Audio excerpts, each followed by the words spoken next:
Test 1, 2.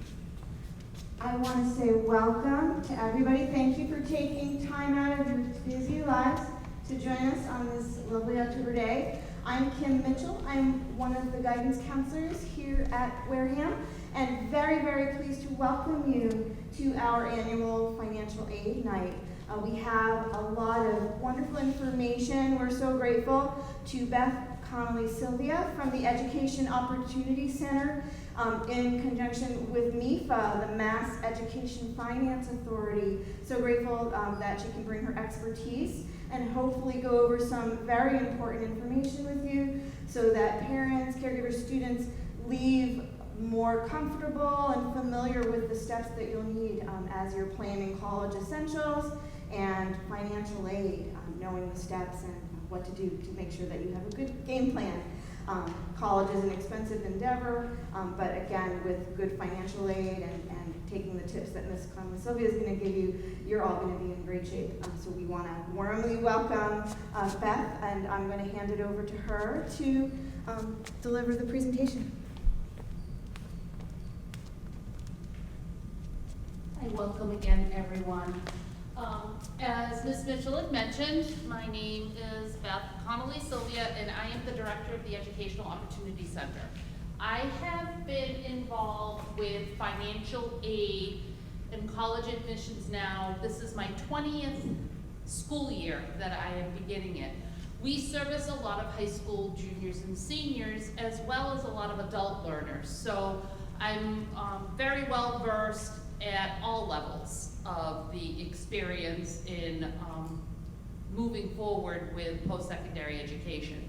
We provide one-on-one counseling and financial aid appointments in completing the necessary forms for high school seniors as well as current college students and adults returning to the post-secondary education market. So we're here to service all of your educational needs when it comes to college and career schools as well. Next slide. This tonight's presentation is brought to you by MIFA, the Massachusetts Education Financing Authority. And this slide, you will find a lot of social media points where you can find MIFA and interface with them, whether it's on their website or Facebook or LinkedIn or X or at MIFA.org themselves. And so they have a host of information that is available to families to save, plan, and pay for college. Presentations like tonight's are available on their website. They have webinars available, they have resource guides available, lots of really helpful information. If at some point you go to MIFA.org or scan their QR code here, you will be made available all kinds of really useful information based on where your child or children are in the process of looking at higher education. So if you have a younger child who's a sophomore but you sign up, they will send relevant information based on being a sophomore in high school. If you have a senior, they're going to send the information relative to where you should be throughout senior year in this process. Not only financial aid, but admissions as well. Next. And again, as I had mentioned, MIFA is responsible for tonight's content. And they are the Massachusetts Education Financing Authority, and they are a state authority. So they are quasi-state. They are a nonprofit. And they are funded to help families plan, save, and pay for college. They have 529 plans, they have loan programs, as well as a lot of community-based services like tonight's seminar. And this is our program flyer, which you will find in your folders along with other useful information from tonight's seminar. We are located in New Bedford in the north end of Route 140. Our phone number is on that flyer. Our services, which are not limited to those, but those are our main areas of service. And as I had mentioned, everything is free. We are a federal grant, and we are part of the TRIO program. So if any of you have heard of Upward Bound or Educational Talent Search or Student Support Services, which exists on college campuses, the Educational Opportunity Center is one of those programs. We are funded through federal student aid to help underserved populations access and pay for college. That being said, we don't turn anyone away. So we have the ability to service individuals regardless of their economic or social status. Next. So what are tonight's topics of information? It is the types and sources of financial aid, the application process itself, how financial aid decisions are made, how to pay for college, and free resources like the Educational Opportunity Center. So let's start first with the types and sources of financial aid. So families, when most folks think of financial aid, you're thinking probably of free money. The money that you never have to pay back, that is provided to you to help defray the costs of a college education. But in fact, there is lots of free money out there, but there are also monies out there that are called self-help monies. So the free monies that are out there are the grants and scholarships, and we refer to that as gift aid. And that's the money you never have to repay. Then there's also federal work study, as well as federal student loans. Now, the federal work study is typically a job on campus. The student attends the job for maybe 8 to 10 hours a week and gets paid somewhere in the range of $12 an hour. They need to apply for the job, they need to show up for the job, and they get a bi-weekly paycheck. So it helps to defray some of the costs associated with going to school, but it's not going to reduce that tuition bill. Now, the federal student loans is a loan that goes directly to the student and in fact does reduce the tuition bill. Okay? It's a direct loan, it goes directly to the school on the student's behalf, and it will reduce the tuition that is due. Next. Federal direct loans. So, as a freshman, every freshman is eligible for $5,500. Sophomore year, they're eligible for $65,000. Junior and senior year, they're eligible for $7,500 per year. Now, this is a loan only for the student. It has nothing to do with the parent. It has nothing to do with creditworthiness. By the mere fact that they want to attend college, it makes them eligible for the federal Stafford loan program. There are two different types of Stafford loan, though: subsidized and unsubsidized.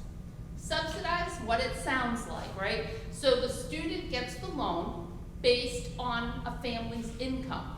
And when a family's income versus the cost of the school qualifies them, they will get a subsidized federal loan. And in that instance, the federal government pays the interest on the loan while the student is enrolled in college. So there is no interest accumulating on that loan. The unsubsidized loan is available for anyone regardless of qualifications based on income. So high income families can get the unsubsidized loan, but the interest on that loan, like any other typical loan, does increase, okay? So you are going to receive interest on that loan every month. Now you can pay down that interest, but the interest will accrue monthly, okay? This current school year, the interest rate is 5.5%. And the interesting thing with these federal Stafford loans are that there are no payments due while the student is in school. You can defer the payments, right? So that's one of the benefits of the Stafford loan program. You have multiple repayment options, many of which are tied to income. The total borrowed for 4 years is about $27,000 if you maximize these loan limits.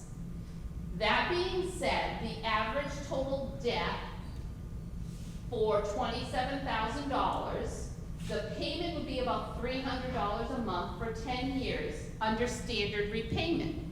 But many students don't necessarily have to abide by standard repayment. They can apply for these other income-based repayment options.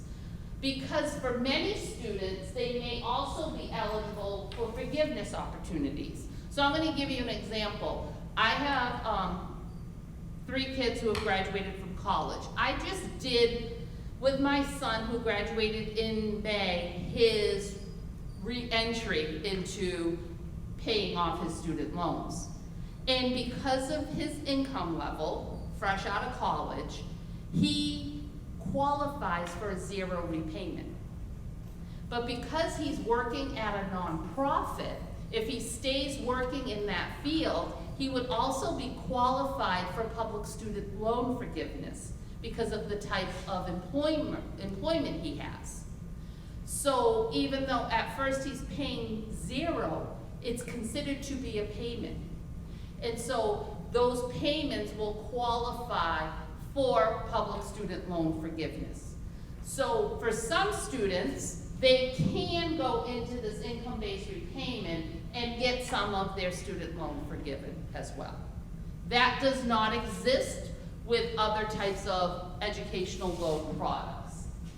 There are also deferment and forbearance opportunities. So if you're enrolled in school or re-enroll in school, you can defer the loans for graduate school or law school or medical school or the like. And if you're simply just having a financial hardship, you can request a forbearance, which means for a given period of time, maybe 6 months, they will allow you to not make payments. The catch with that is, though, that the payments aren't made, but the interest does accrue. Okay? So that's a bit of information on the Federal Direct Student Loan Program. These are the loans for students only. Any questions? Yes?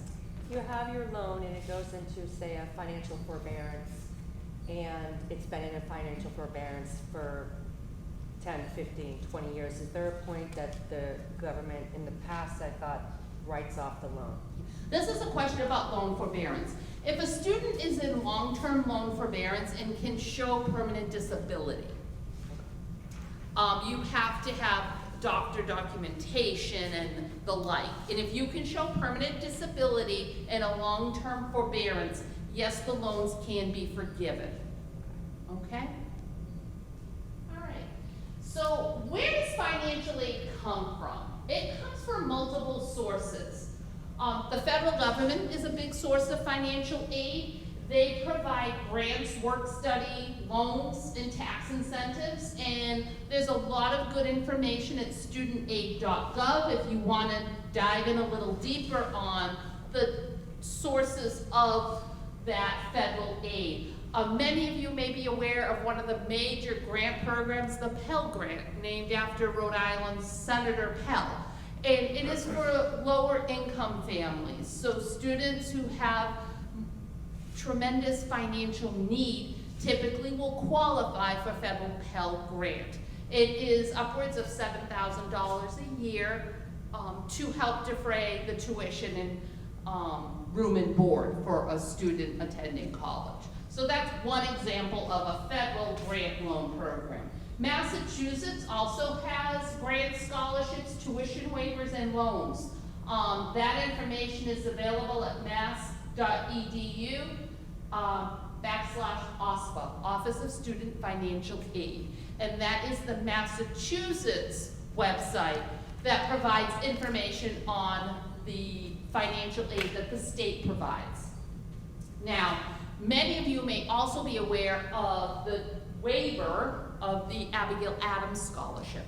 So that is a Massachusetts tuition waiver for students who score really well on MCAS, entering the top 25% of their high school's MCAS scores.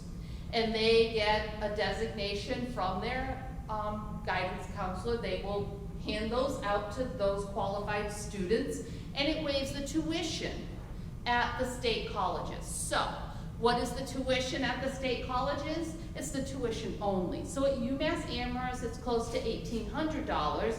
At Bristol Community College, it's close to $800. And Bridgewater is about $1,200, no, I think it's $1,000, and UMass is $1,200, okay? So it covers the portion that is labeled tuition within the public college system. And then the college and university themselves. This is for a lot of schools where most of the money is going to come from. So when you think of institutions like Harvard or Boston College, even schools like Providence College and Stonehill, they have significant merit aid. Of course, Harvard and BC have tremendous, institutional aid. And so when it comes to institutional aid and looking at the financial need of a family, when you're talking a college like Harvard that costs upwards of $80,000 a year, there is not enough Massachusetts or federal aid to make a dent in that tuition bill. But when it comes to the schools themselves, they have tremendous institutional need available, okay? So these schools are very well endowed. They have tremendous endowments. And so they make available a lot of aid for families. Most of their aid will be need-based, but there are some institutions like PC and Stonehill that also provide significant merit aid based on their institutional funding, okay? And lastly, outside organizations, other agencies, places like the fraternal organizations, clubs, a lot of Portuguese clubs, they provide a lot of scholarship money. In your packet, I have a handout that lists both national websites for scholarship searches from outside organizations, as well as local places to look for outside scholarships.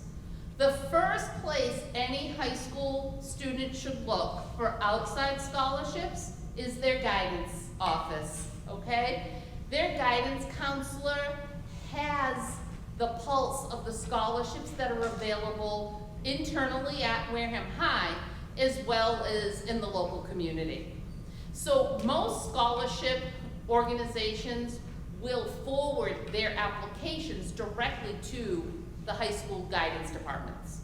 And then they are warehoused at guidance and on your website as well, correct? Naviance, sorry, on Naviance. And so there's a huge assortment of scholarships. You name it, there's a scholarship for it. And it really can bridge the gap between what schools and the federal government and the state of Massachusetts can offer. And it really can supplement that financial aid award package and make a school much more affordable. I can't stress enough the importance of doing scholarships. You might be looking at, an extra $2, $3, $5, even $10,000 in available money for your student. Now, some outside scholarships go directly to the school, but many go directly to the student, okay? And so, there'll be $500 from this organization, $1,000 from another. That will go directly to the student, and it really can help pay for a laptop, help pay the tuition, whatever might be necessary for the family. When my kids were applying to colleges, I made a deal with them. My husband and I sat down with them, we said, we can help with this dollar amount. But in order for us to do that, you each need to have completed at least 20 scholarship applications and I held them to it. I wanted to see them apply for at least 20 scholarships, and they all did it. They ranged between $5,000 and $11,000 in outside scholarships. And all they did was through their local high school's guidance department. They didn't go on national websites. I'll give you a little hint, they don't like doing them. Most kids, they avoid, and Mrs. Mitchell will attest to this, they avoid scholarships like the plague. It's extra work, it's the end of senior year typically, most of them come out in January, it's when it gets really busy with scholarships, they're a little fried, they've got senioritis, it's essays, it's getting letters of recommendation from other teachers and from guidance, and it's just another batch of work to do. And so it does take some prodding to get them to do them. I find bribery works well, and so that was the tool I used to ensure that my kids did what they needed to do and held up their end of the bargain. Okay, next. So I've already mentioned this term, and merit-based aid is simply what it sounds like. It is financial aid not provided based on financial need, but provided based on a student's achievement. So it could be artistic, athletic, more likely than not is for academic achievement. So students who have maintained a certain GPA, who take more challenging classes, schools typically will award them with scholarship money. If a student is beyond the typical student at a given college, they're more likely to offer some merit aid. So when I say that, of course, there are some colleges that never offer merit aid. How would Harvard determine who would be eligible for merit aid when everyone is pretty much a rock star, right? So schools like Harvard don't offer merit aid. Even schools like Boston College offer very few merit scholarships. But other colleges, like Stonehill or PC or Salve Regina, Roger Williams, a host of private colleges offer significant merit scholarships, some up to full tuition. It could be valued at, my daughter got a full tuition scholarship to Stonehill in 2011. So those scholarships are out there. Some of them are attached to maintaining a certain GPA while you're there. Others are not. So it's very school specific, okay? So Roger Williams, for example, is one school that does not require maintaining a certain GPA once you get their merit aid. So they are guaranteeing that merit aid as long as you are maintaining classes and you're maintaining what they call satisfactory academic progress, but it's not tied to a specific GPA. Other schools, the more merit aid you get, the higher a GPA requirement you will be given. For instance, I just mentioned my daughter had a full tuition scholarship. Well, her scholarship required a 3.3 GPA. Okay? Others may require a 3.0 or a 2.8. All right? So it's all relative to the amount of money they are providing. New this year are some of the public colleges that are upping the ante when it comes to merit aid as well. One that I'm really excited about is Bridgewater State. So Bridgewater State, for any student with a weighted GPA of a 4.5 or above, and let me backtrack a moment and tell you what weighted means. So if you're taking all college prep classes, all the standard level classes, and you get all A's, you would have a 4.0. If you're taking all honors with all A's, you would have a 4.5.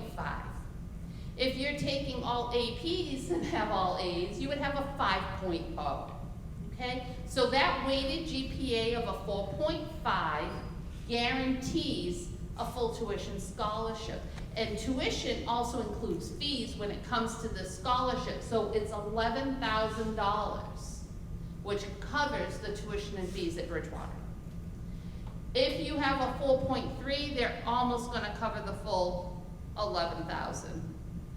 And then if you drop a little bit below that, it's covering like 3/4 of the tuition and fees at Bridgewater. UMass Dartmouth, Westfield, UMass Boston all do something similar. They're not quite as generous as Bridgewater, but they have very generous merit aid scholarships as well. So for a lot of students who may be living on campus, what they really have to concern themselves with is the room and board. But may really be benefiting from that tuition scholarship. Now, again, not every college offers them. UMass Amherst in the public sector does not. They offer very few merit-based scholarships. And usually they're about $5,000 and you have to have almost gotten into Harvard to get one. Okay, so they are relatively stingy with their merit scholarships. But the other schools, both in the state university system and in the UMass system, offer significant merit aid. Check the school's website for the real details because it is specific to each school. Now, when you're looking again at the most competitive colleges, they are not going to offer as much merit aid, if any at all. So just be aware of that. So if you are a fairly competitive student and have some schools on your list that have very low admissions rates, I just suggest to also apply to some schools that might not be quite as competitive, both for purposes of getting in, but also for purposes of getting more aid. Because for some students, it can be less expensive to go to a less competitive college. For other students, it can be less expensive to go to the most expensive, most exclusive college. It really is dependent upon the financial and academic situation for each student and their family. Okay, so that's a little bit about merit. So let's go to the next type of aid, which is need-based. Go to the next slide. So need-based aid is based on a family's financial eligibility or their need. So that has nothing to do with a family's student's merit. It's not about the achievement of the student. It is about the family's financial situation. And the vast majority of aid is based on a family's need. And so they use a very standardized formula, and it will include grants, loans, and work study. Most financial aid is need-based, and in order to maintain it, you must be making satisfactory academic progress. And by that I mean you need to pass a certain number of classes each semester and keep moving forward in your academic pursuits, okay? Now, that standardized formula is kind of an important piece to this, because when it comes to the formulas the colleges use, whether it's through the federal formula or through an institutional formula, it is really dependent on very low cost of living standards, okay? So they're not necessarily taking into account where your bills and expenses are in, okay? The family has the primary responsibility to pay for college in the eyes of both the colleges themselves and the federal government and the state. Only when a family's circumstances are such that they don't have the resources to help pay for school does the federal government or the institutions or the state kick in, okay? So that formula is really a low bar. in the funding. So a lot of families, when they start to complete, they're like, they expect me to pay this, and that will happen to a lot of families. But remember, when you are looking at that bill, it is based on what you should have saved in the past, what you can pay currently, and also future earnings. And they base it on those three standards, as well as the other information that they plug into the standardized formula. Okay, next. So let's talk more about the application process. So one thing I want to stress, whether it's need-based aid or merit-based aid, are deadlines. Deadlines, deadlines, deadlines. If you miss a deadline, you very likely will receive a less substantial financial aid award. All of these schools have deadlines for admissions, as well as deadlines for financial aid. MEFA does have a really nice college application manager to help stay organized, because you have all of these admissions deadlines with different types of admissions applications, and it coincides with a different type of financial aid deadline. And there could be two types of financial aid deadlines if a student is using more than one type of financial aid application, because there are some schools that use multiple types of financial aid applications, and we'll get into that in a moment. Standard deadlines. If you're applying to the public four-year colleges, typically it's February and March. A lot of private four-year colleges are also February and March. There are schools, though, that have applications that are due as early as November 1st for financial aid. They are not using the FAFSA form, because the FAFSA form won't even be available probably till January 1st, although we don't have a real date yet. But they use an additional financial aid form that we'll talk about in a moment. Early action, can you just go back? Early action and early decision. So if you have applications for admission under the early action or early decision deadlines, that would typically be somewhere between November 1st and December 15th for early admissions. Those financial aid applications at schools that utilize the other form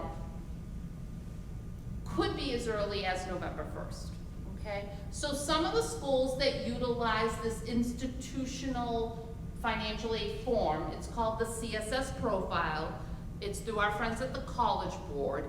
It's schools like Boston College, Boston University, Northeastern, the Ivy League schools, Brandeis and Bentley. Okay, schools, typically it's the more competitive schools. PC still uses it as well. And they could have a deadline very early. Holy Cross is one that I will tell you they use the CSS profile, and their financial aid deadline is November 1st if you apply early. Okay? So every college has unique deadlines. And this year, because everything has flipped a little bit with the federal aid process, some of the deadlines could be as early as November 1st and as late as March 1st. Okay? So it's really about paying attention to the specific schools and where those deadlines lie in. Does that make sense to folks? Any questions in regards to that process? Because it can be a little confusing. Okay. Next. So, FAFSA. It is the free application for federal student aid. This is the workhorse of financial aid. It is the application that every college is going to require.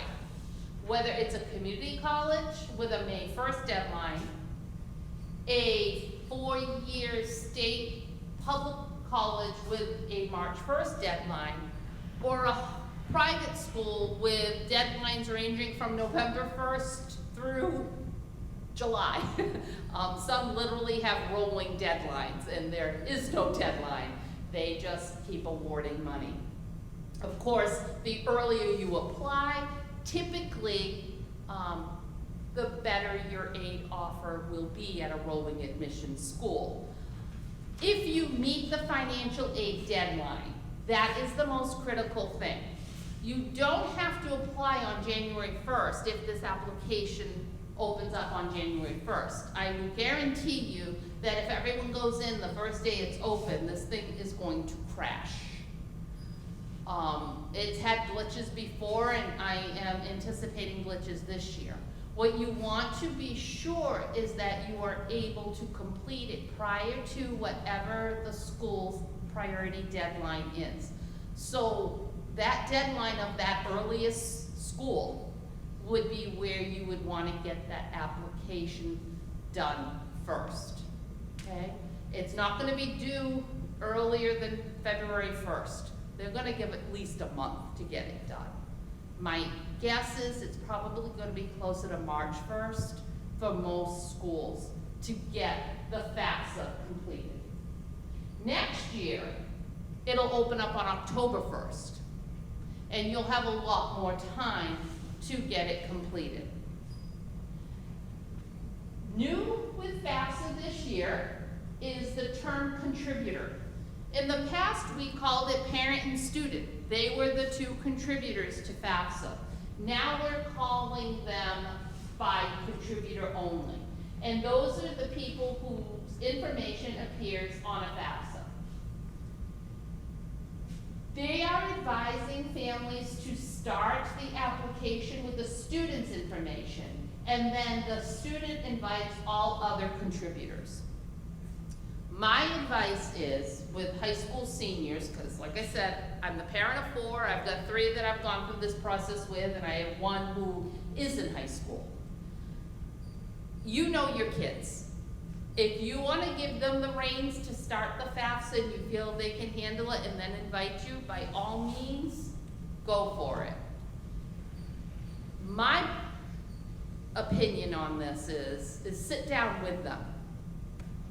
Have them get involved and do their piece of it with your guidance, and then they'll invite you to then do the next steps, okay? Because both the parent and the student have sections to complete. The last contributor to complete can submit it. Incomplete FAFSAs are deleted after 45 days.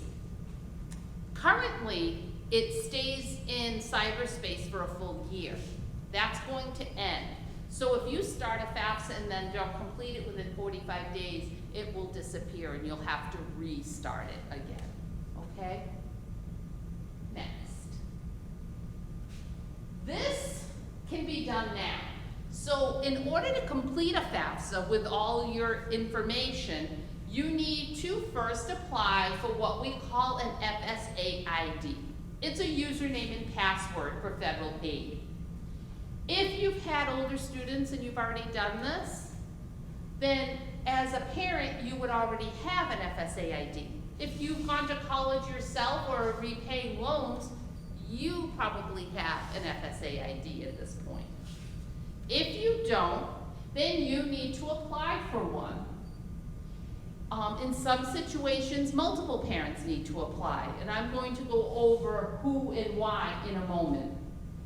But it does take 2 to 4 days to apply and be approved for your FSA ID. So we do recommend doing it well ahead of time before you have to go in and complete your FAFSA. In order to apply for an FSA ID, you must have an email address. I recommend putting in your cell phone number as well, because it can act as your username, which is really easy to remember. and you can get retrieval codes if you forget passwords and all of that through text messages. So it's much easier to utilize your cell phone number than the email address. So you can use both, and I recommend you do. It's unique to each individual, so you can't use the same email address for you and your child. They have to be unique email addresses. So who exactly needs the FSA ID? The student, for one. Okay, so each student will have a unique FSA ID and password. The student's spouse, if the student were married. Every parent listed on the FAFSA. So, how does that work? So if parents file taxes jointly, only one parent needs to complete an FSA ID. So if you do the joint tax return, one parent. If you're married and file separately, both parents need an FSA ID. If you're unmarried, but live with the biological or adoptive other parent, both parents need to complete an FSA ID application. Okay? If you're divorced or separated and you live with the parent or your soon-to-be or ex-spouse, then you need to both complete an FSA ID. If you're divorced and live separately, only one parent, and it is the parent who provides the most support, needs to complete the FAFSA ID application. Okay? If you do not have a social security number, you can answer knowledge-based questions. It pulls from credit history, and you can also receive an FSA ID and password. In the past, we were able, for parents that, whatever reason, didn't have an FSA ID, we could do paper signature pages. We can't do that anymore, okay?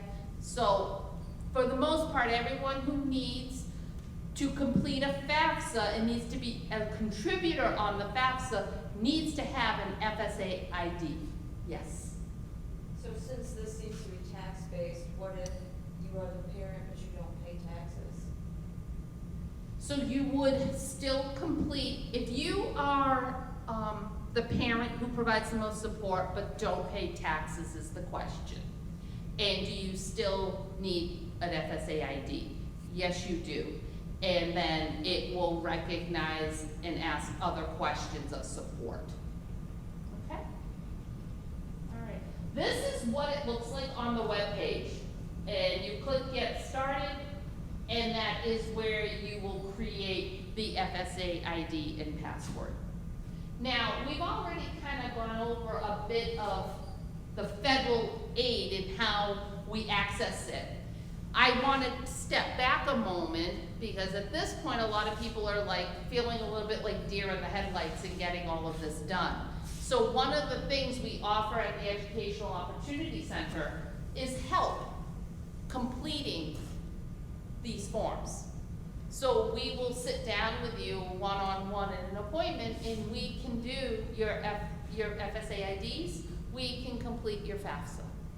Okay? We do appointments in person and we do remote appointments, and I also come here to Wareham once a week when folks are in need of assistance. So don't feel like you don't have support, and that's part of the reason we asked you to register for tonight, because we are just an email and a phone call away, and we can also provide you with one-on-one face-to-face assistance or remote to help you navigate this process, okay? So don't feel like it's just tonight and then you gotta figure this out, because we're here to support you. So what's reported on the FAFSA? So some of the general information is a student citizenship status. All U.S. citizens and eligible non-citizens can receive federal aid, okay? If you are undocumented, you are eligible for mass in-state tuition, you are eligible to apply for scholarships, but you are not eligible for federal student aid.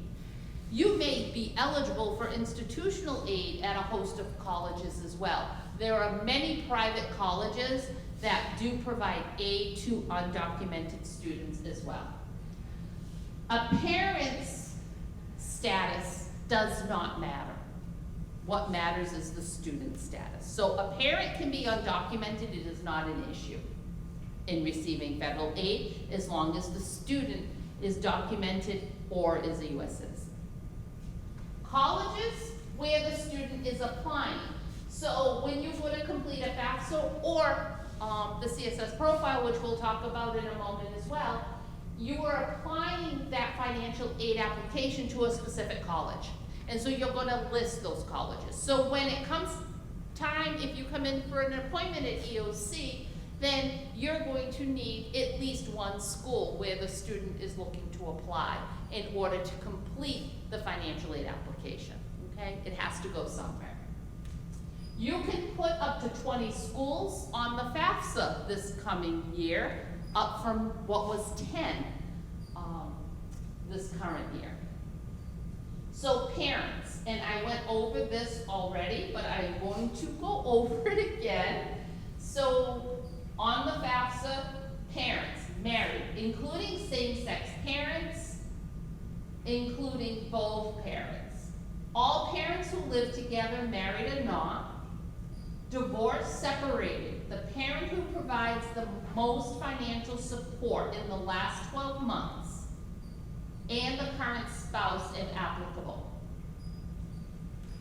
If parents provide equal support, the recommendation is to provide the parent information who has the greatest income or assets. You can use the Who's My Parent wizard. It's available at studentaid.gov to help determine who is a parent and who should be reported on the FAFSA. As always, legal guardians are not considered a parent. So if a student lives with a grandparent in a legal guardianship, the grandparent, unless they adopted them, are not considered to be the parent. If a student is in a legal guardianship for federal aid purposes, they are considered an independent student. And that simply means that it's only the student's income that is used to determine their financial aid eligibility. We also look at the numbers in the household.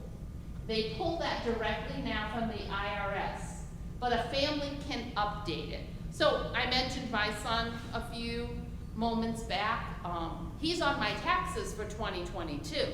But I am no longer supporting him this year because thankfully he got a full-time job. So if I were applying for aid for my youngest son, which thankfully I'm not yet, I wouldn't put my older son on the household size anymore. You need to provide more than 50% of the support of the individual. They could even live in your house. But if you're not providing more than 50% of their support, they wouldn't be considered part of the household size. And then it reports the number of children in college. This used to be used in the calculation. It will not be used anymore. So if any of you were thinking that you're gonna get a discount because you're gonna have 2 in college at the same time in any year, that is no longer the case with federal aid. There are some institutions, private schools, that are still using the number in college as part of their awarding practice. For instance, I spoke to someone from Amherst College at a training I was at a few weeks ago, and he said Amherst College will still consider the number in college as part of their awarding practice. But many schools will not. Like Bridgewater is not going to be doing that anymore because they pretty much only provide federal aid.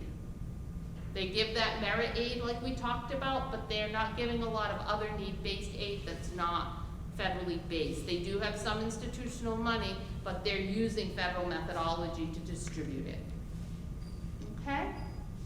Any questions? about what's reported on the FAFSA. All right, let's move on. So again, this is just another overview of who are considered parents, because it can get rather complicated if you have a unique circumstance. This will be available again on the website for Wareham High, so you'll be able to view this again. But this information, if you have any specific questions regarding who is a parent, please feel free to email me if for your unique circumstances. Next. So what's reported on the FAFSA when it comes to income? So financial information is the primary source of determining your eligibility for financial aid. And so when we look at the FAFSA and what's reported, they're going to be looking at the 2022 income to complete the 2024-25 FAFSA. It will pull directly from the IRS if you file income taxes. It considers both tax and untaxed income that appears on a tax return. Parent and student assets as well. So it will include the value of savings accounts, checking accounts, other investment accounts, all business and farm income, and property that is owned by you, but not the home you live in. So if you own income property, if you own land, if you own business property, that is all considered to be an asset. The home you live in is not considered an asset. The 529 accounts you might have for just the student who is applying for financial aid, not the siblings. You also do not include the primary home. So the home you live in, you're not going to include on FAFSA. You're not going to include the value of any retirement, of life insurances, or 529 plans from other children.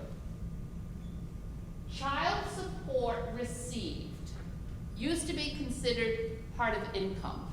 Now it's being reported as part of your asset, okay? So there will be a question that asks you for the child support received. As I had mentioned, that it's a very basic formula that's used. They're not looking at your lifestyle. They're not looking at any debt, except any debt from your assets. You can reduce the asset amount if you hold debt on assets, okay? But it is really a basic formula using a very basic standard of living allowance. Next. Other financial aid applications. So I've alluded to this a couple of times. This is the CSS profile. It is through our friends at the College Board. So unlike the FAFSA, which is free, the CSS profile is not for most families. It is $25 for an initial application and $16 for any additional schools that require the profile. There are fee waivers available though. So if you get a fee waiver for SATs, if you're free or reduced lunch, if your family income is under $100,000 a year, you will probably qualify for the fee waiver. By filling out the beginning parts of the CSS profile, they will tell you you're eligible for the fee waiver, and then you don't have to pay the cost of submitting this application. If a child is applying to a school that requires a CSS profile, investing in that maybe $100, if it's, several schools, is well worth the investment, because where the vast majority of aid is going to come from that college, is from using the CSS profile. It's how very well endowed schools access their institutional aid. So Harvard uses the CSS profile because it does a very deep dive into a family's financial situation. I said earlier that the FAFSA does a very basic exploration of a family's resources and their income. The CSS profile does a very deep dive. And so it's going to ask for a lot of additional questions to determine if a family needs assistance. And of course, at a school like BC or Brandeis or Bentley that are upwards of $70,000 a year, there'll be many families who qualify for significant aid at a school that uses the CSS profile. So if a child is applying to one of these CSS profile schools, and there are about 250 of them, I highly recommend paying very close attention to what those deadlines are. Unlike the FAFSA, it could be as early as November 1st, as I mentioned, in early decision or early action admissions application filings. If you're filing regular decision, they're going to be sometime after Christmas. It could be January 15th, it could be February 1st, February 15th. They're all unique deadlines. So the best thing to do is to look at every school and what type of application for admissions is being submitted, and then look to see what that deadline is for financial aid. Okay? So the CSS profile also asks for information regarding a non-custodial parent. So if there's a divorce situation, they want information from the other parent as well. So for some families, there could literally be 4 adults listed on the CSS profile if both parents are remarried, okay? So it's available now and has been since October 1st. There are webinars to provide more information on what you need to know about the CSS profile. You do need the student's College Board login information to do the profile. As I mentioned with the FAFSA, we complete these for families as well. So we will sit down with you and we will complete the CSS profile for you, again, free of charge. Next. So after you apply, colleges in the state receive the data electronically. The student will receive a FAFSA submission summary. It's called an FSS by email, okay? So it's just kind of giving you back what you just entered. Colleges may request verification documents. Your financial aid is not considered complete if you haven't submitted the verification documents. The colleges will review applications once they've received all required documentation and determine the financial aid they can offer. Some schools may release estimated offers based on just the profile. So if you are applying to a school that requires the profile, then you may get your full award letter earlier than you will get it from a state school that doesn't require the profile, okay? When a student is invited to create their portal, make sure it is done. I can't emphasize this enough, both for financial aid purposes, but even more so for admissions purposes. I have spoken to admissions representatives who have told me that students who have neglected to open up their portals have actually been denied admission when they were actually being considered for admission. But because they didn't show enough interest, they switched the admissions decision. So that will happen at very competitive schools. And part of the reason they will do that is that they're very interested in demonstrated interest and their yield rates and how many students who apply to their school enrolls. And if a student doesn't take the time to even open up their portal, they're thinking the student isn't even interested. And so they could very likely change an admissions decision. So portals are hugely important. It's how they communicate with the students. It's how you receive admissions award letters. It's how you receive financial aid award letters, okay? Some schools will release different types of financial aid in stages this year, and then report separate award letters in the portal. So you'll get one based on institutional aid and such, and then you'll get an additional one once the FAFSA is submitted, okay? Some will give you an initial estimated one for federal aid, and then once the FAFSA is submitted, they'll revamp it and give you the final version. Review college websites to learn about each school's timing. Again, deadlines, huge, and it goes, there's no like consistency to it. It really does just take a night of some research and writing it all down and getting it on a spreadsheet and making sure you know what deadline corresponds with what school.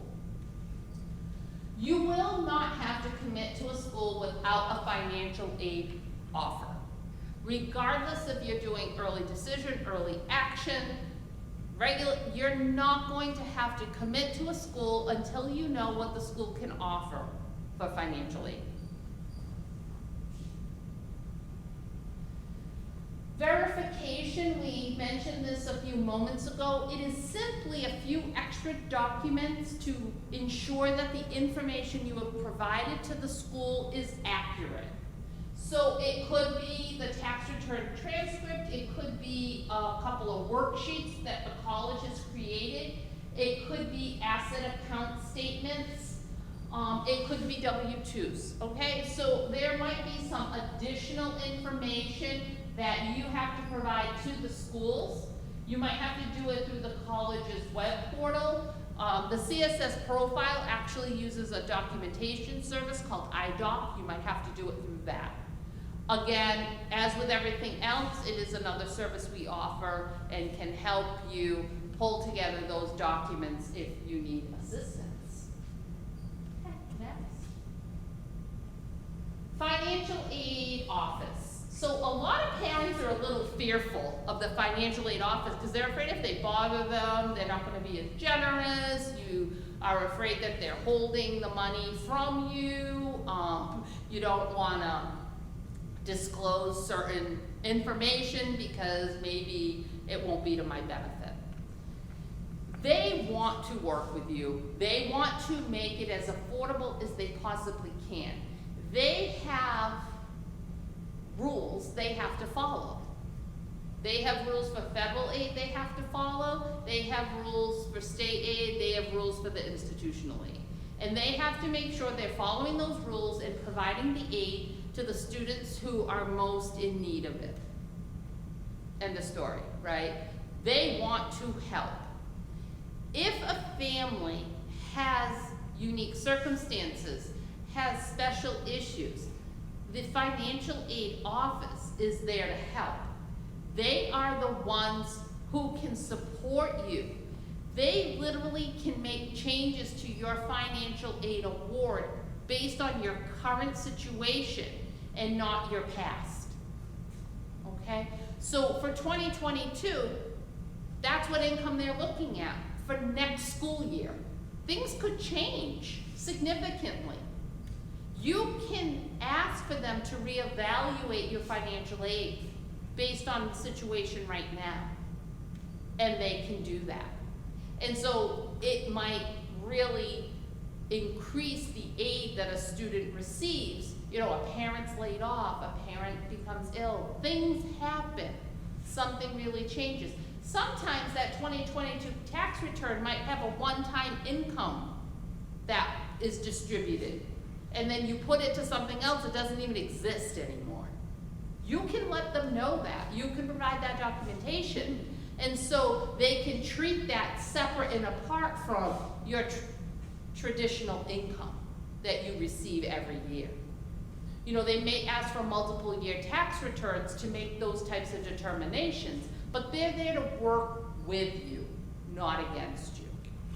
I will preface all of that by saying this current year, they're going to be stressed. So just make sure you email, don't just leave voicemails and that sort of thing. Have a paper trail, because they are going to be trying to do what they've done in the past decade over the course of 6 months in 3. Mind you, a lot of them have done it before, because FAFSA a decade ago never opened up until January 1st. So families who had a CSS profile to do, they were doing that in the fall, but never attempting to do anything with FAFSA yet, because you couldn't do it till January 1st. So we're kind of this year going back to how things were a decade ago. But it is going to be a challenge to the financial aid offices to kind of work everything out. But again, they are there to support you. Email, phone calls, a lot of them offer chat. Okay, next. So let's look at how some financial aid decisions are made. So, new vocabulary word to add to the list of them from tonight is cost of attendance. So the cost of attendance is not just the billed expenses, the tuition fees, room and board if you live on campus, but it also includes books and supplies, transportation, and personal expenses. So all of those items together determine a school's cost of attendance. Like I mentioned, some of those cost of attendances now are upwards of $80,000, but that is a school's cost of attendance. Next. There's also what's called a student aid index. So we have a cost of attendance, and then we have a student aid index. And it's formally called the expected family contribution. And it uses the same federal formula for every family. Some colleges also use an institutional formula. So those two formulas will determine what a family is capable of absorbing over a year's time. Okay? So the federal aid index is going to have a range. For some families, it could be as low as -2,000. For other families, it could be 100,000 or more, right? So it's all going to be dependent upon a family's income and assets. The student aid index is not necessarily what you're going to pay, but it puts you into a category of need, a range. Schools don't always fully meet that range. Some schools do. Other schools do what we call gap, right? So there is a pretty significant difference between what the formula says you can absorb and what the school is able to provide. All right? There are going to be SAI calculators, but they're not up and running yet. Okay? So this year, you guys are a little bit of guinea pigs, to be quite honest. Not everything is readily available, but within the next month and a half, it should be. Next. So those two vocabulary terms kind of give us how we determine financial aid eligibility. We look at the cost of attendance and we look at the student aid index, right? So the amount of money a family can absorb for a year of school. And those two factors determine financial aid eligibility. Again, a negative SAI is treated as 0 in the formula, but it does provide a family with the most aid that a family can be given, okay? So let's go to the next. So in this scenario, we're looking at a college that costs $45,000 a year. And hit the next button. The student aid index for this particular family is $5,000. So that's the money that is first put into this bucket, right? The family has the primary responsibility to pay, so the family's SAI goes in first. Then next is the grants and scholarships, the free money we talked about at the beginning of tonight. So in this scenario, it's $27,500 in free money out of the cost of attendance of $45,000. Then next we have the student loans. We went over that pretty in depth at the beginning. Every freshman gets $5,500, so that's in there. And then we also have work study. Now, the work study, if you remember, is aid that is available to the student. It's money the student can earn, but it does not come off the bill.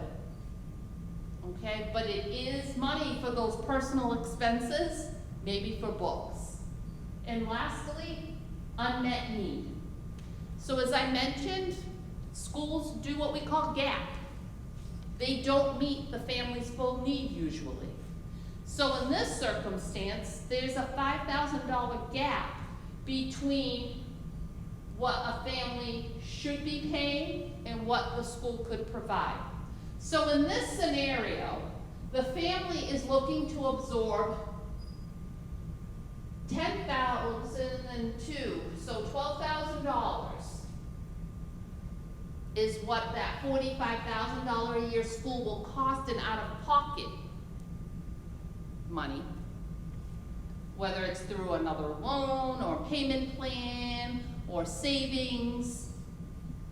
And then there'll be a student loan that is taken out for $5,500. Okay, any questions? Pretty straightforward, right? So next.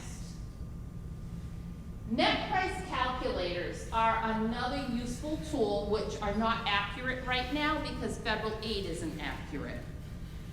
But it is a way to determine at a particular school what ballpark that school may cost. So if you went on to Harvard's website and used their net price calculators and went on to UMass Amherst's website and used their net price calculator, you may find out that Harvard would be cheaper than UMass Amherst, even though Harvard has an $80,000 plus price tag, okay? So every school awards differently. Some schools also will include their merit aid that they provide.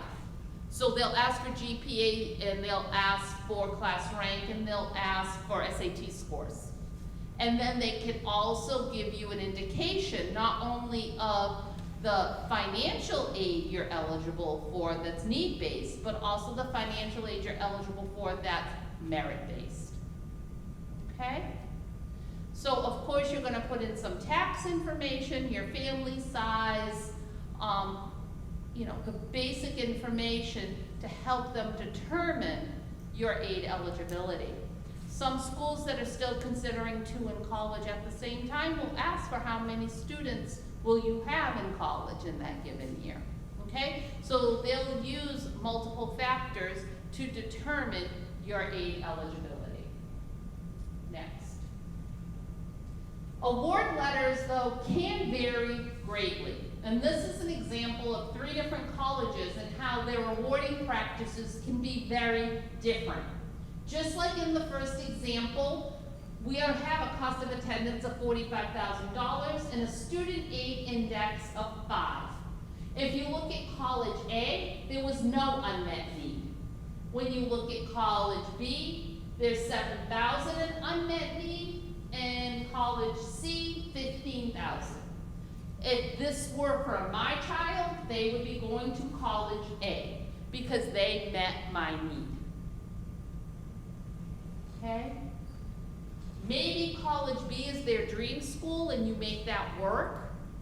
College C is gapping more than double what you should be paying, literally triple, right? Very unaffordable. Next.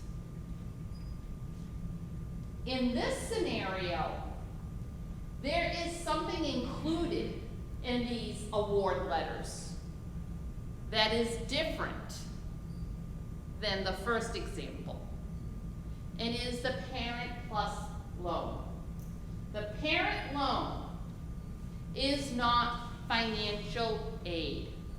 It is a loan in the parent's name that you have to qualify for. It's not like the student loan that every student is eligible for regardless of their income. But a parent loan, you apply for, and it is like any other loan that is based on your income to debt ratio as well as your credit score. And so not all parents would even qualify for it, but it is absolutely not to be considered financial aid. In these examples, it's looking like the unmet need is $5,000 across the board, but in fact it is not.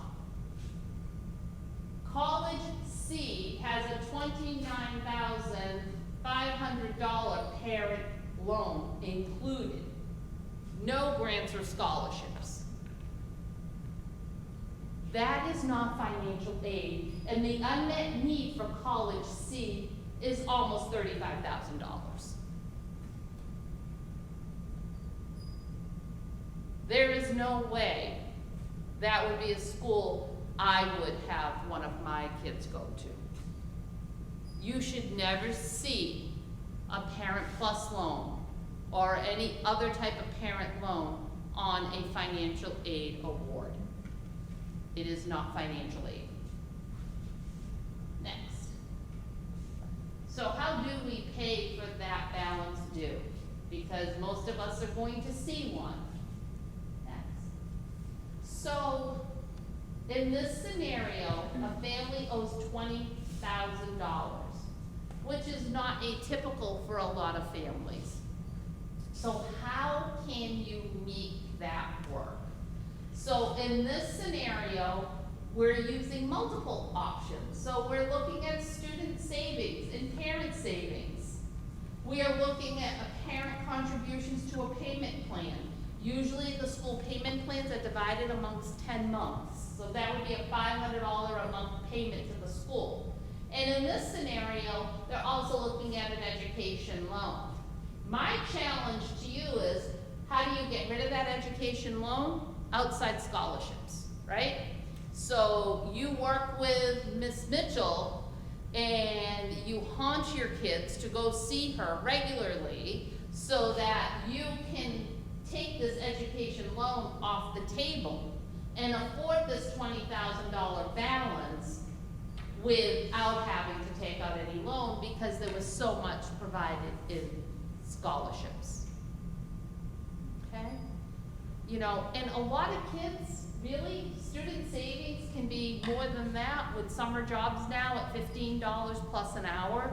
It's really a way for kids to make really good money and help to defray those costs as well. And so I encourage you to, utilize as much current and past income as possible to minimize the borrowing.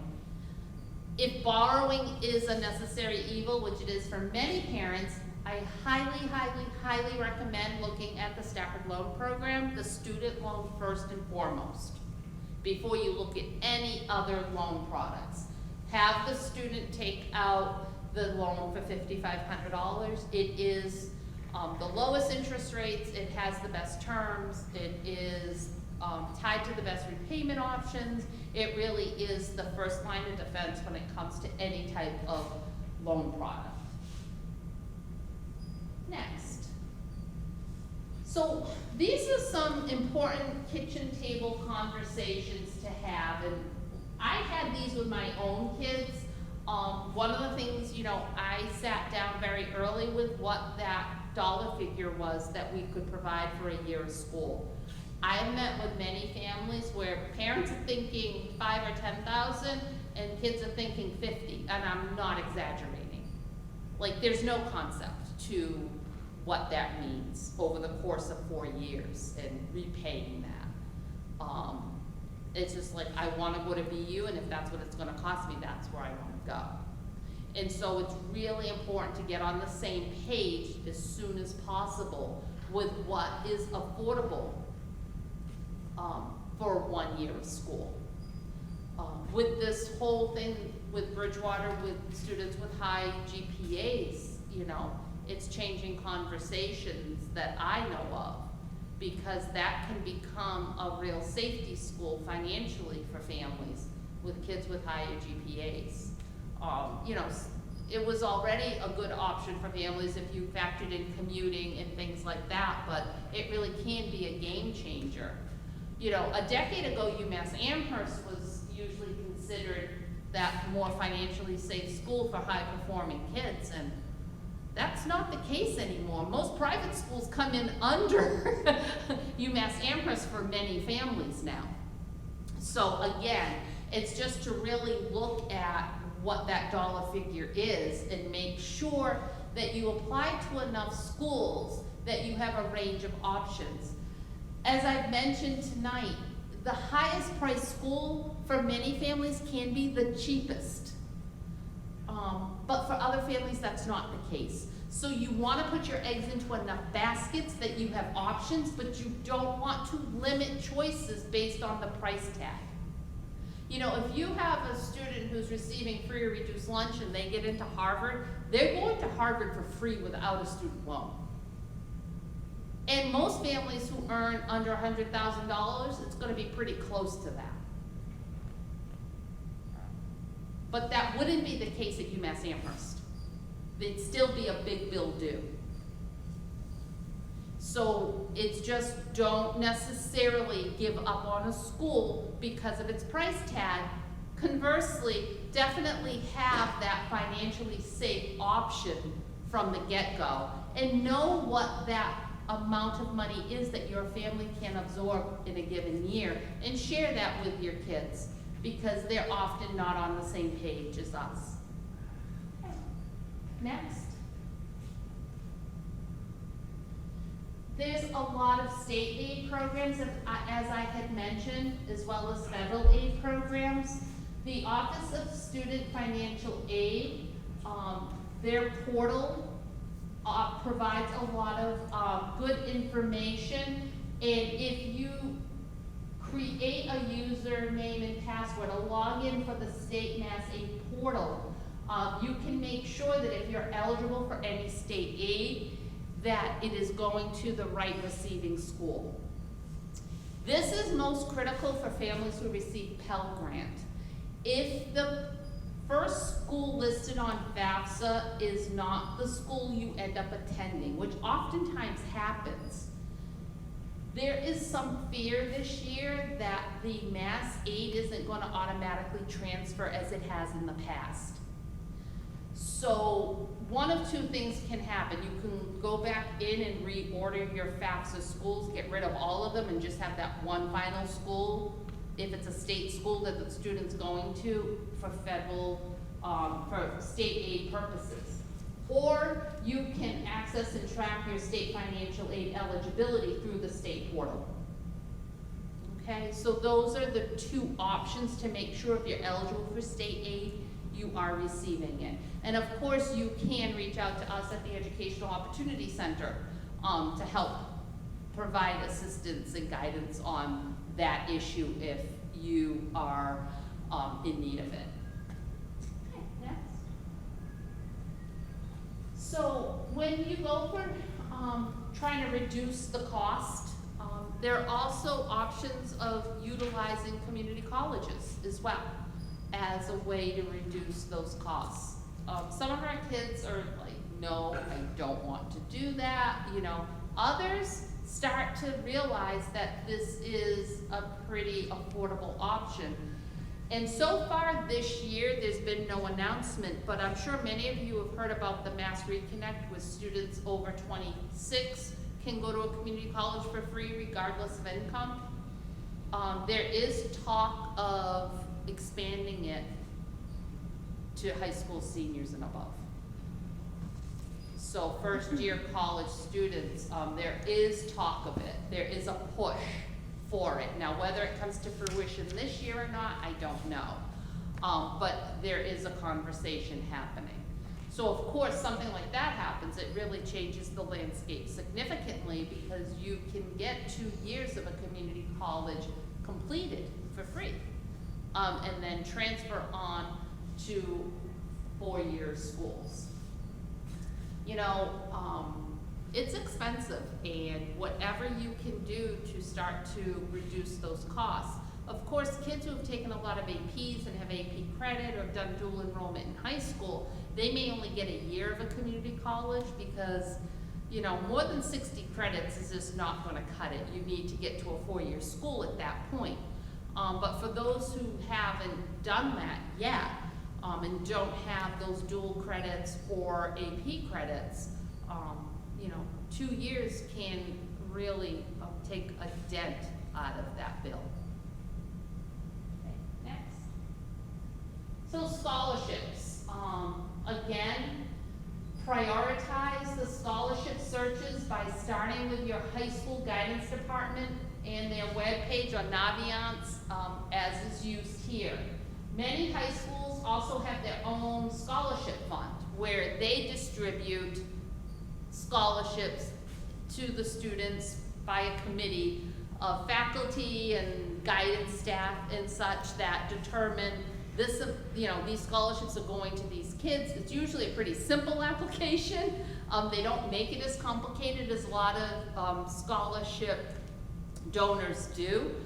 And sometimes it's even hard to get kids to apply for those, but lots of really significant money can come out of just that scholarship application. Community Foundation of Southeastern Mass, the website is right there.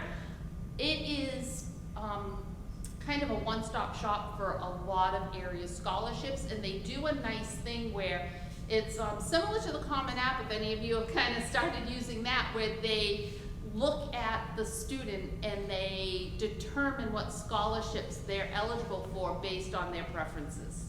So if they run track, it's a SMART scholarship, and they'll whittle it down to the track scholarships. If they're a certain ethnicity, they'll pull out those. They go to a certain high school, they'll pull out those. Okay? And so it's one application that makes you eligible for multiple scholarships based on your specific criteria. Of course, a host of philanthropic and community-based organizations, as well as employers. And then, when you've exhausted all of that and you have a super motivated kid who wants to do 100 scholarships, then you move on to national databases and do searches for national scholarships. And included in your packet tonight is the handout with a host of different scholarship opportunities. This is it again. These are some safe websites to go to for college scholarships. If a scholarship asks for money up front for the scholarship, it's a scam. Okay? Do not pay money to a scholarship organization to receive a scholarship. Okay? That is the first indication that it is a scam. But these are safe ones. Next. So some other free resources.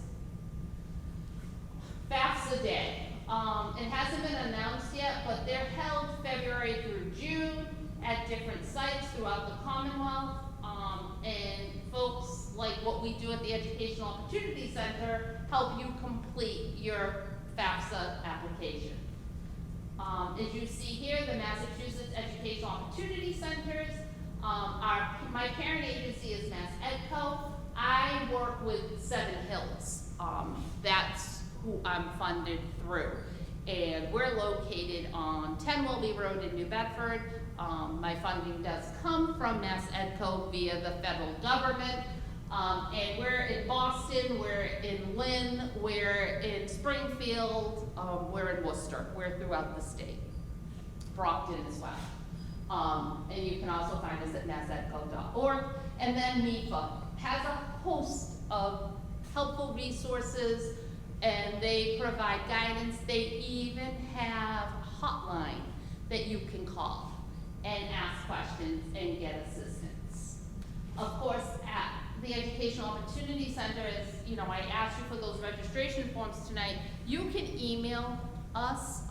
My contact information is in there. You can call us to schedule an appointment. If you just have questions, we meet with folks just to answer questions. Of course, we complete the financial aid applications with you as well. And next. So staying on track throughout senior year, you have a similar handout to this. It's a checklist in your handout folder. Just the things to be mindful mindful of that you should be doing this year. Everything from making sure those colleges have been researched and visited, gone to college fairs, make sure you've asked those teachers for their letters of recommendation, and get that essay finished up. Till the spring of senior year, you'll be receiving an admissions and financial aid offers. Attend the MIFA Understanding the Financial Aid Offers and Paying for the College Bill webinar. That is available online. Attend a college open house, a school or schools you're most interested in, before you make your decision of where you want to attend by May 1st. A lot's going to happen between now and May 1st, and you know, where a student thought they would end up could be very different to where they end up, but it is often a harrowing process, but it's also fun. And you'll watch the changes and the growth and the development both of your child and you as you embark on this process this year. Next. So what can you do now? You can call or email us at EOC for an appointment if you need assistance. Get an FSA ID for the student and the parent ahead of the application time. Research deadlines and required applications. I can't emphasize that enough. Register for any other webinars at mifa.org. You can see this one again, but this one will be available through Wareham High and their technology department as well. Read financial aid blog posts that you can find at mifa.org. Reference MIFA's timeline for college admissions, and sign up for their emails so that you know kind of where you should be at in this process. Next. And just to highlight who we are, if you want to take a picture of that as well as have it in your folders. But as it says in our flyer, we are here for you and your future. And so we're here to help support you and guide you along this process. And you can scan the QR code if you get a good enough signal. You can go to mifa.org and sign up directly through their website as well for the emails. And they're on social media, on everything. And they have really good podcasts too. Really good, helpful, timely information, especially this year because there's a lot we just don't know. This year has been a little strange for me in doing these presentations because there are things that it's a little bit up in the air still. And until we really start to do the new FAFSA applications, we're not quite sure how it's all going to fare. So please, if you start one and you're getting a little overwhelmed by the process in January, feel free to reach out to us because we're here to support you. I will be at Wareham pretty regularly. I make myself available weekly, and I meet with kids and parents to help navigate this process.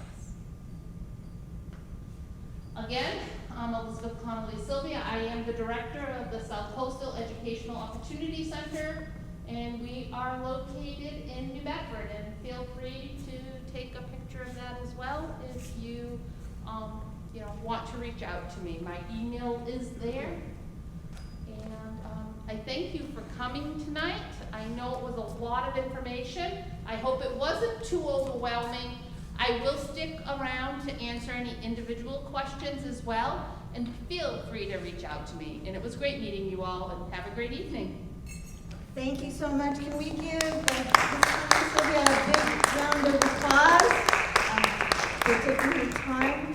As always, Ms. Granville, the other guidance counselor, and myself, Kim Mitchell, we are so honored to help and assist you in any way. It's a journey, it's a process, it's not wrapped up in just one workshop, so we really do want to partner with you. We want to help our students dream big and be able to pay for whatever path pathways before them, whether it's trade school, 2-year college, 4-year college, all the opportunities that we can present.